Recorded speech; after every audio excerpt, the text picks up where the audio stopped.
Peta kerja yang akan kita bahas berikutnya adalah flow diagram atau diagram alir.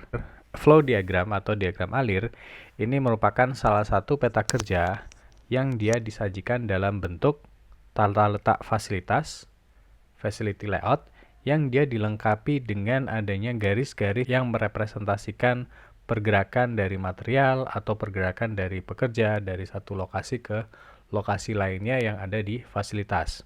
Di sini biasanya flow diagram dilengkapi dengan panah pada setiap garisnya, di mana panah ini digunakan untuk menunjukkan arah dari gerakan material atau pekerja. Diagram alir ini seringkali digunakan bersamaan dengan flow process chart, terutama jika pergerakan material dan juga pekerja ini merupakan faktor utama dalam analisis. Penggunaannya sebagai suplemen untuk FPC ini sangat bermanfaat, karena diagram alir ini dapat menemukan permasalahan terkait dengan alur kerja atau aliran kerja yang mungkin tidak dapat secara langsung diidentifikasi dengan mudah dengan hanya menggunakan flow process chart atau FPC saja. Misalnya, jika suatu aliran pekerjaan ini melibatkan banyak backtracking atau alir maju dan juga mundur. Nah, hal ini dapat kita evaluasi melalui diagram alir atau flow diagram. Namun, hal ini tidak bisa ditunjukkan oleh flow process chart atau FPC karena informasi yang tersedia di FPC ini hanya terbatas pada jarak. Sementara di flow diagram atau diagram alir, di situ menunjukkan aliran dari material termasuk juga arah pergerakan dari materialnya. Sehingga dengan adanya flow diagram ini, kita bisa mendeteksi adanya backtracking yang eksesif atau berlebih, termasuk juga pergerakan atau transport yang berlebih juga, dan kemungkinan terjadinya kemacetan dari lalu lintas pergerakan material atau pergerakan antar pekerja, di mana di sini bisa menimbulkan terjadinya delay ataupun penundaan dan juga layout yang tidak efisien. Nah, berikut adalah contoh dari flow diagram pada departemen mailing, di mana garis-garis ini menunjukkan aliran yang dilakukan oleh pekerja ketika dia harus menyiapkan mesin mailing di departemen tersebut. Nah, dengan menggunakan flow diagram ini kita bisa melihat bahwa ada banyak perjalanan bolak-balik antara mesin milling dan tool cribs-nya di daerah sini. Nah, di sini kita bisa lihat bahwa sebenarnya tugas pekerja atau operator dalam menyiapkan mesin millingnya dan pengesetan dengan tool crib-nya ini bisa dibuat lebih efisien jika misalkan semua item yang diperlukan untuk penyiapan ini dikumpulkan dalam satu perjalanan, sehingga tidak harus bolak-balik dan itu akan bisa memakan waktu yang cukup lama.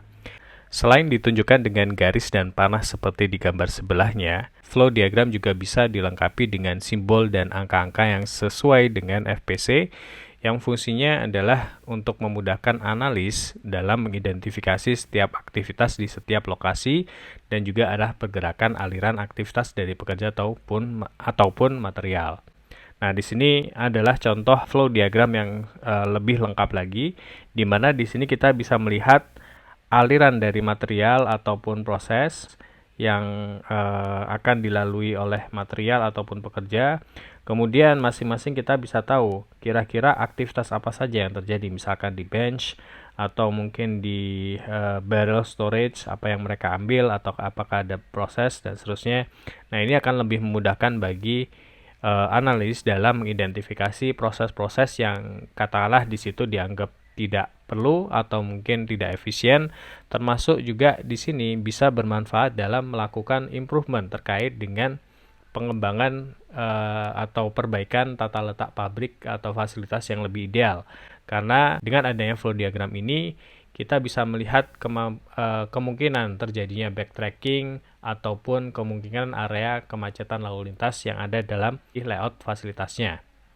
Nah, ini tentunya akan memfasilitasi pengembangan dari tata letak fasilitas yang lebih ideal lagi. Kita beralih ke peta kerja berikutnya, yaitu adalah activity chart atau diagram aktivitas.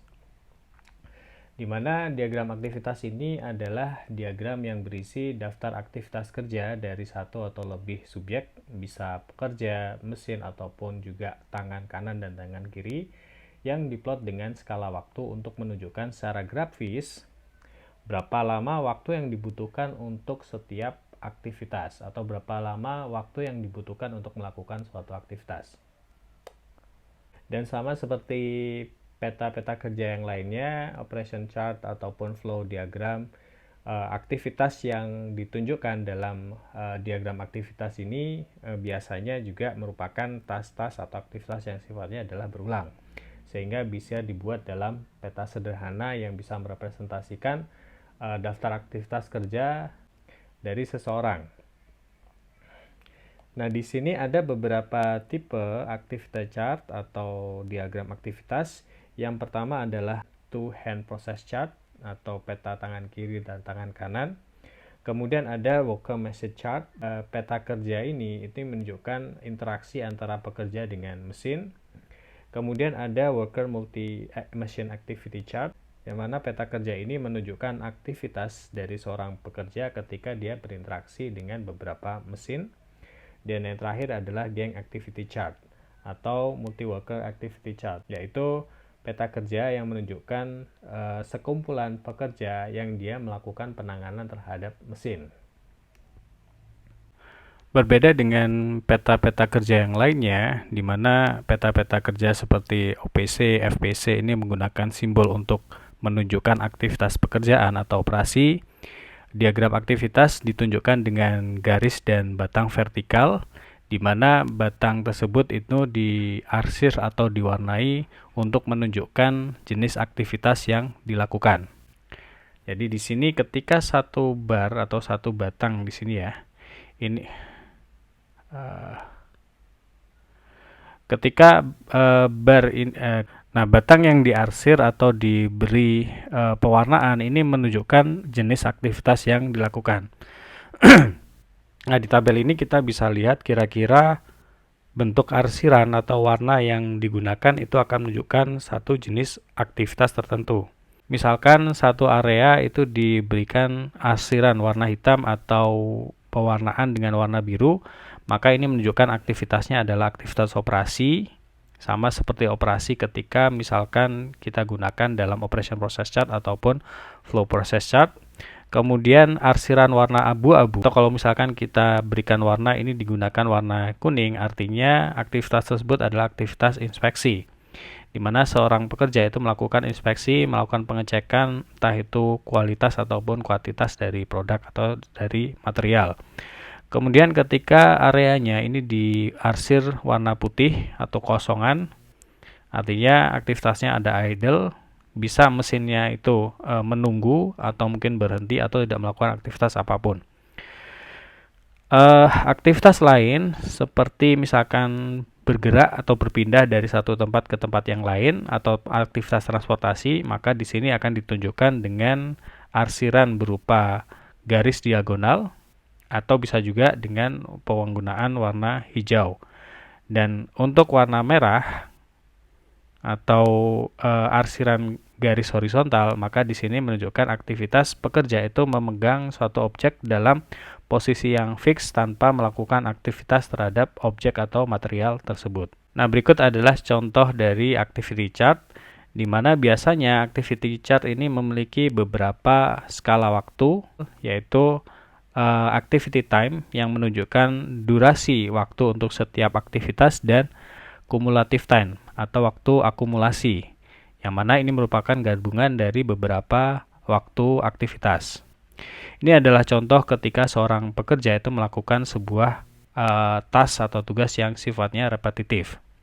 Aktivitas pertama adalah ketika dia mengambil plate dari tote pen-nya, karena di sini adalah dianggap sebagai suatu operasi, maka chartnya ini diberikan simbol berupa garis atau batang yang diarsir gelap warna hitam. Kemudian di sini kita ketahui ada waktu aktivitasnya. Ketika pekerja tadi itu berjalan membawa plate-nya ke mesin press dan kemudian melakukan loading, maka karena aktivitasnya adalah berpindah dari tot pen ke drill press, maka termasuk dalam aktivitas transport atau move, perpindahan. Chartnya diberikan simbol dengan menggunakan arsiran garis diagonal. Kemudian di sini ada waktu aktivitasnya adalah 0,07 menit. Kemudian selanjutnya ketika mesin ini beroperasi secara semi otomatis, di sini aktivitas yang dilakukan oleh pekerja hanya menunggu atau wait. Karena di sini aktivitasnya menunggu, tidak ada aktivitas lain, maka diberikan arsiran berwarna putih atau kosong, yang artinya adalah pekerja tersebut ini dalam kondisi idle. Nah, kemudian di sini ada durasi terkait dengan waktunya. Nah, seperti ini gambaran bagaimana kita membuat suatu activity chart. Kita akan bahas yang pertama adalah right hand and left hand activity chart atau peta tangan kiri dan tangan kanan atau peta aktivitas tangan kiri dan tangan kanan, di mana peta kerja ini merinci kontribusi dari tangan kanan dan tangan kiri seorang pekerja yang melakukan tugas yang berulang. Jadi di sini untuk melihat kontribusi antara tangan kiri dan tangan kanan. Dari aktivitas tangan kiri dan tangan kanannya, di sini kita juga bisa mengetahui keseimbangan dari beban kerja antara tangan kiri dan juga tangan kanannya. Nah, di tabel ini mengilustrasikan bagaimana peta aktivitas tangan kiri dan tangan kanan untuk suatu tugas, di mana pekerja ini hanya menggunakan tangan kanannya untuk melakukan pekerjaannya, sementara tangan kirinya ini lebih banyak digunakan untuk memegang benda kerjanya. Nah, sebagai seorang analis, di sini kita bisa melihat bahwa antara tangan kiri dan tangan kanan ini tidak seimbang beban kerjanya. Karena tangan kiri ini sifatnya lebih banyak idle, karena meskipun hanya sekedar memegang benda kerjanya, sementara tangan kanan ini relatif lebih aktif. Dia harus mengambil packnya, kemudian memasangkannya ke boardnya dan seterusnya selama berulang-ulang. Nah, tentunya di sini tidak ada keseimbangan antara tangan kiri dan tangan kanannya. Nah, yang bisa dilakukan adalah bagaimana kita bisa menyeimbangkan antara tangan kiri dengan tangan kanannya. Misalkan dengan membuat layout dari meja kerjanya yang bisa dibuat sehingga tangan kanan dan tangan kiri itu bisa beraktivitas secara seimbang. Chart berikutnya atau peta kerja berikutnya adalah peta kerja pekerja dan mesin atau worker machine activity chart, di mana peta kerja ini menunjukkan bagaimana elemen kerja itu dialokasikan antara pekerja dan satu buah mesin. Jadi di sini satu lawan satu pekerja untuk mengoperasikan satu mesin. Nah, fungsi dari worker machine activity chart ini adalah untuk mengidentifikasi terkait dengan improvement yang berhubungan dengan waktu siklus. Nah, berikut adalah contohnya untuk peta aktivitas mesin dan pekerja dan mesin, di mana pertama pekerja dia berjalan menuju tot pen-nya untuk mengambil raw materialnya. Karena aktivitasnya ada berjalan, maka di sini kita berikan arsirannya adalah garis diagonal, ada informasi waktunya. Nah, ketika pekerja ini dia berjalan ke tot pen-nya, mesinnya idle, dia tidak beroperasi, sehingga chartnya kosong, waktunya juga kosong. Kemudian ketika dia memasukkan part ke dalam mesin, kemudian mulai mengengage atau menyalakan mesin agar berjalan secara semi otomatis, pekerja tersebut ini melakukan aktivitas operasi sehingga diberikan arsiran warna gelap. Ada informasi terkait durasinya, yaitu 0,12 menit, sementara itu mesin masih idle. Nah, setelah part ini dimasukkan ke dalam mesin dan dinyalakan, mesin akan beroperasi secara semi otomatis.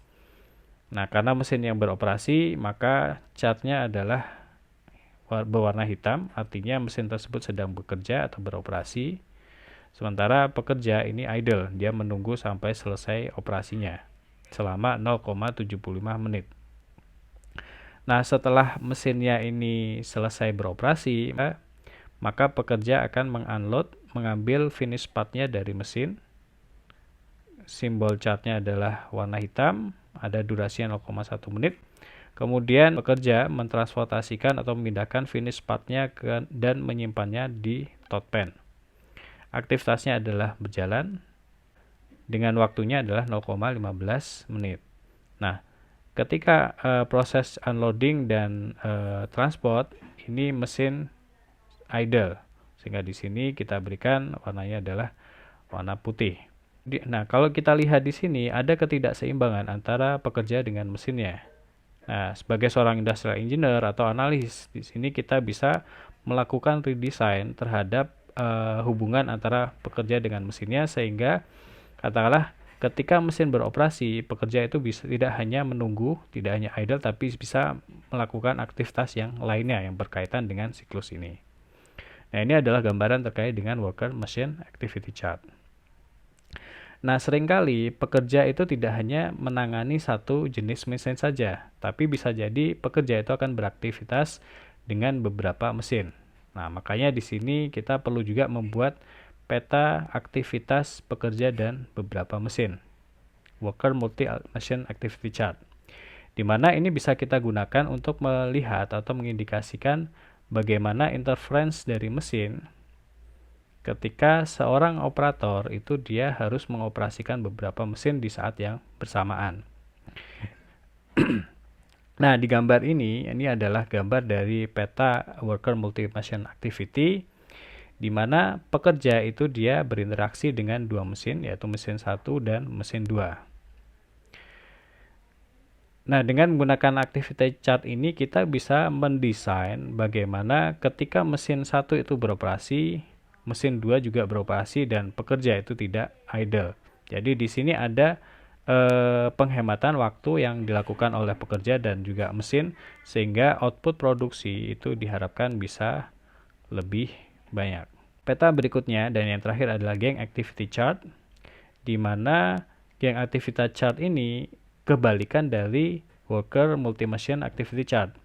Jadi kalau worker multi-machine activity chart, di situ satu orang pekerja dia menangani beberapa mesin.